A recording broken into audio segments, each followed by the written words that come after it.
तब तक मैं किसी के बहकाए में आ नहीं सकता। नारद जी महाराज ने छुपकर कथा समाप्त हुआ। भगवान ने तुरंत मिट्टी खुदवाया और दूसरा मिट्टी वहां डलवाए।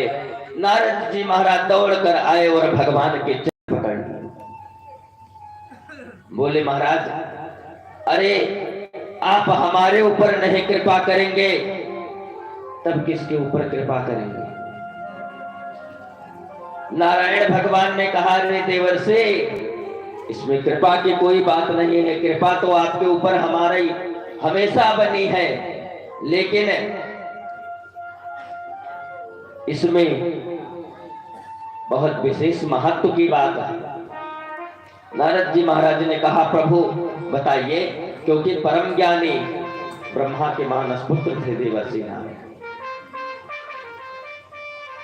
नारद जी ने कहा, महाराज बताइए हमारे अंदर क्या कमी है जो आप इस तरह बर्ताव करते हैं हमारे साथ। जब इस तरह देवर्षि नारद ने प्रश्न किया तो भगवान ने कहा, नारद आप में कोई कमी नहीं है, केवल एक कमी है। बोले महाराज बताइए। आपने गुरु दीक्षा नहीं लिया है, इसलिए आप जिस जमीन पर बैठकर भगवान की कथा सुनते हैं वो जमीन अपवित्र हो जाती है देवर्षि। जब इस तरह कहा तो नारद जी महाराज भी इस बात का काट रखे थे।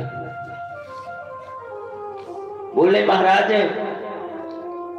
मैं परम ज्ञानी ब्रह्मा का मानस पुत्र, और मुझे तो कोई इस भूमंडल में गुरु दिख ही नहीं रहा है कि किसको मैं अपना गुरु बनाऊं।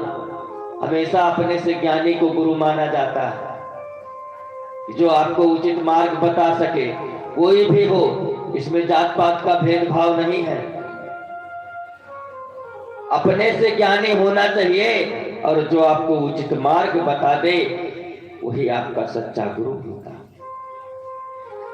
देवर्षि नारद ने कहा, तो महाराज आप बताइए, कोई अच्छा अगर हो तो मैं गुरु बना सकता हूं, उसमें कोई सोचने का विषय नहीं है।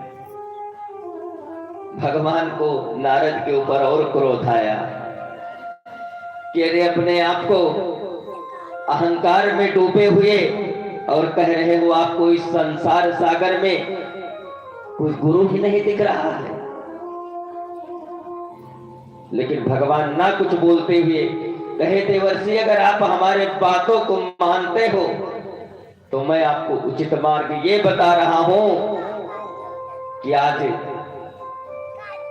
प्रातः ब्रह्म मुहूर्त, प्रातः मुहूर्त में जब आप उठे और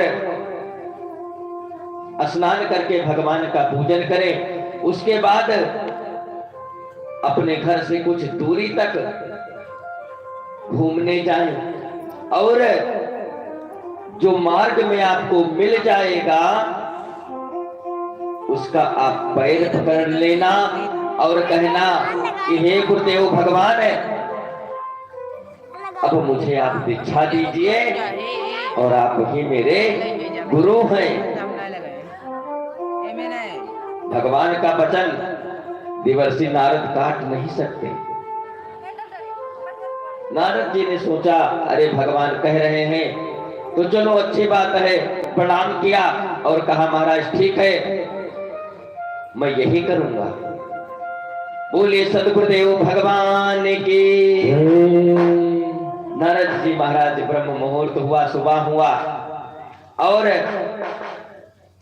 अपने आश्रम से पूजा ध्यान करके निकले और रास्ते में नारायण को माया रचनी थी।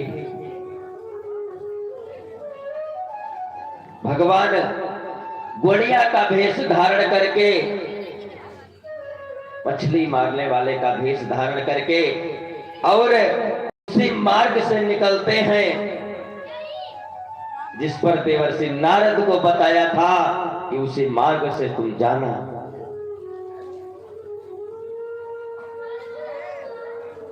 देवर्षि नारद महाराज मन ही मन विचार करते हैं कि अरे भगवान का तो वचन मैं नहीं काट सकता, लेकिन देखो मेरे जीवन में होता क्या है।